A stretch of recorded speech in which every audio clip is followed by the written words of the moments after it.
Ya, silakan Pak, melanjutkan ya. Jadi tahapan replanting yang tepat itu seperti apa? Baik Pak ya, jadi tahapan replanting kaitannya dengan mendapatkan dana hibah Pak ya.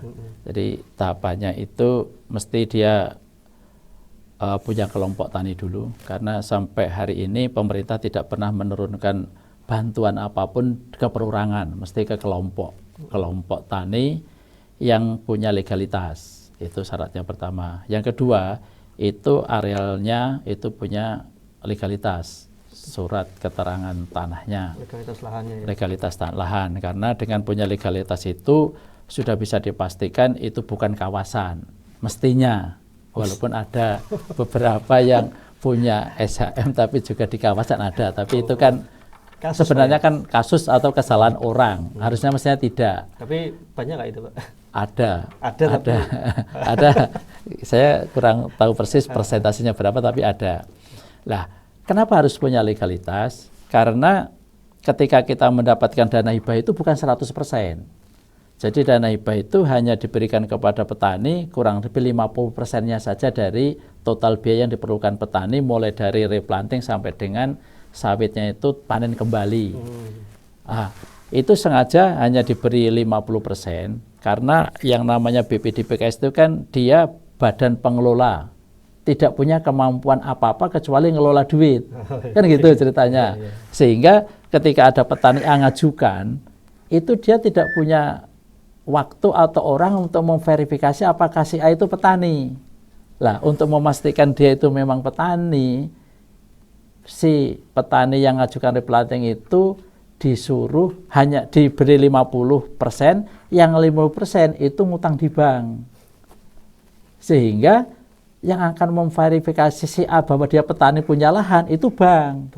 Gitu ceritanya. Sehingga nanti konsepnya ya, konsep awalnya itu duitnya nanti begitu bank ACC bahwa dia benar petani punya lahan, itu langsung keluar dananya 50% dari yang ditentukan. Misalnya sekarang 60, itu 60% keluar. Terus BPDPKS juga mengeluarkan duit, menjadi duit itu di rekening petani. Tapi petani tidak punya hak untuk ngambil duitnya, mencarikan duitnya nggak bisa. Nggak bisa. Nah, nanti pencairannya adalah lewat kemajuan kerja. Jadi nanti ketika replanting memanggil pihak ketiga sebagai kontraktor, ada badan pengawas, ada petani, ada kelompok tani. Nah, nanti kontraktor bekerja. Setelah kontraktor bekerja, kemajuan kerjanya berapa? Oh, kemajuan kerja 20%. Makanya nanti diperiksa oleh badan pengawas, dibuat oleh kontraktor, diketahui petani bahwa pekerjaan sudah dilakukan kontraktor 20%. Keluarlah duitnya 20%. Nah, harus nanti punya dana dulu, Pak. Iya. Harus punya dana dulu, stok di sana ada. Sehingga nanti harapannya 60% yang disiapkan sampai dengan TM itu benar-benar nanti sawitnya sudah TM, duitnya pas habis, nggak kurang. Lah, kalau kita sudah menyiapkan dana sesuai dengan yang SOP-nya sawit yang benar, mestinya sawitnya juga benar. Mulai dari pemilihan bibit, jarak tanam, perawatan benar. Makanya minimal seperti perusahaan yang didapat 7 ton per hektar per tahun CPO dapat. Artinya kalau itu benar dapat, sudah 3 kalinya loh. Kalau hari ini petani punya 2 hektar, artinya seolah-olah pendapatannya sudah setara dengan 6 hektar. Itulah maunya. Makanya kenapa begitu? Karena kasus-kasus terdahulu, setiap bantuan pemerintah itu kalau turunkan uang, itu agak kesulitan untuk memastikan bahwa duit itu memang diupayakan untuk yang diharapkan gitu loh. Makanya dari pengalaman itu, kita ingin bahwa petani itu berubah sebenarnya.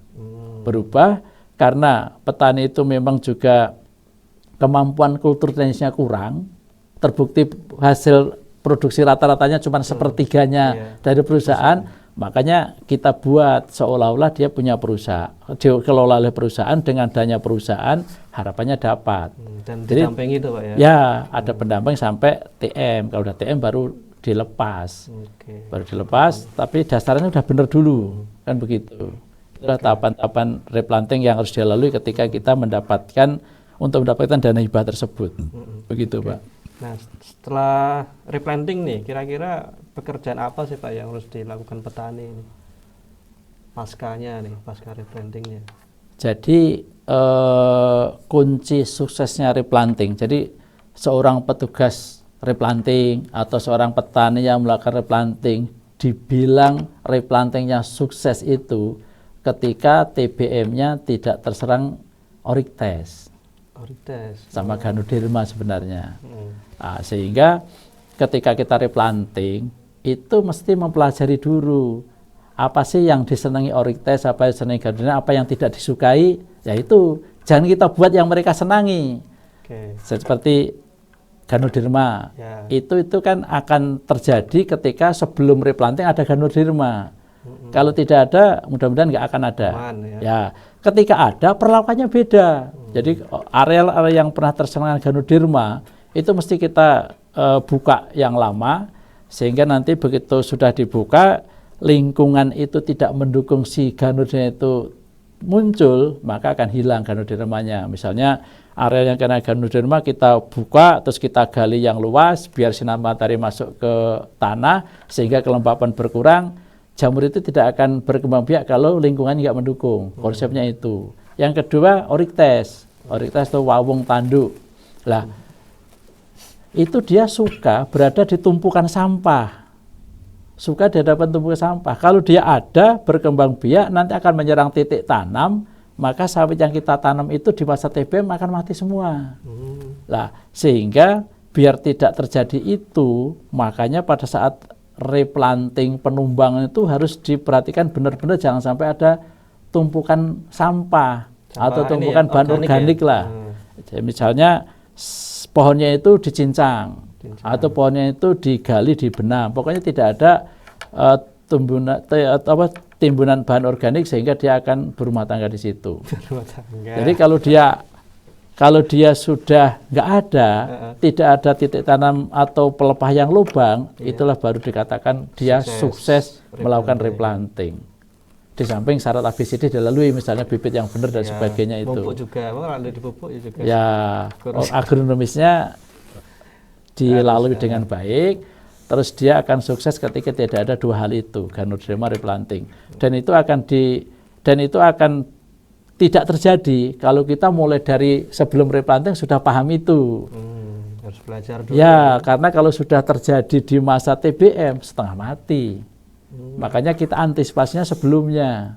Mencegah dulu Pak ya. Ya, jadi jangan sampai ada. Iya, Ganoderma itu mesti dihilangkan dulu. Jangan sampai dia ada. Untuk menghilangkan ya dibuka lubang tanam yang lebar dibuka biar matahari masuk, tidak lembab baru tanam. Oryctes juga gitu. Biar dia tidak hinggap di situ, biar tidak berumah tangga di situ, jangan dibuat, jangan ciptakan rumah itu untuk dia gitu loh. Itu intinya. Kalau itu sudah tidak terjadi, mudah-mudahan nggak akan ada. Jadi dia nggak akan datang ketika lingkungan tidak mendukung, baik Oryctes maupun Ganoderma. Begitu, itulah kira-kira kegiatan sebelum replanting. Lah, setelah replanting tentunya dilakukan perawatan TBM. Ada perawatan TBM 1, 2, 3. Yang sesuai ini Pak ya, sesuai SOP-nya. Jadi kalau pasca replanting itu normatif, tapi ketika antisipasi dua hal tadi itu tidak bisa dilakukan setelah replanting, mesti dilakukan dimulai sebelum replanting. Iya. Kalau sudah terjadi berat, sangat berat, walaupun ada ilmunya, ada caranya, tapi berat. Karena sampai hari ini Ganoderma itu juga Pak, belum ada obatnya gitu loh. Artinya hanya bagaimana tidak meluas. Kan gitu. Kebun saya itu saya udah nih belajar terus semuanya sesuai lah sama SOP. Tapi tetangga saya tuh enggak. Tuh gimana Pak? Kan bisa trans itu ya. Makanya syarat replanting mendapatkan dana hibah itu enggak bisa sendirian, mesti kelompok dan dalam hamparan. Gitu. Itu salah satu syarat yang syaratnya sebenarnya untuk kebaikan petani, artinya untuk mencegah hal yang tidak diinginkan tadi. Misalnya Bapak sudah benar, ya kan, tapi tetangga tidak, dia tetap melakukan replanting dengan caranya, misalnya dengan disuntik, itu memancing datanya Oryctes. Dan kalau dia datang tidak menyerang dia saja, termasuk tetangganya juga terserang. Lah makanya syarat replanting itu harus ada hamparan minimal berapa hektar itu ada syaratnya. Sehingga Terus, tidak bisa dalam satu hamparan itu misalkan punya beberapa orang, anggota ya, kelompok itu betul. harus bareng-bareng. Betul. Ya, harus Jadi tidak boleh bersama. misalnya punya kelompok tani tapi mencar-mencar nggak boleh. Ada luasan minimal dalam hamparan. Nanti kalau kecil nggak disetujui juga. Dan itu sebenarnya untuk kepentingan petani sih sebenarnya. Iya, betul. Kalau BPDP hanya kepentingannya mudah kontrol saja. Tapi untuk petani lebih banyak kepentingan dia sebenarnya. Oke. Begitu, Bang. Ya, menarik sekali untuk pembahasan kali ini ya tentang replanting. Terima kasih Pak Hartono untuk sharing materi tentang replanting. Nanti kita ngobrol lagi dengan materi yang lain nih Pak ya. Terima kasih. Baik, makasih Pak Mami. Ya.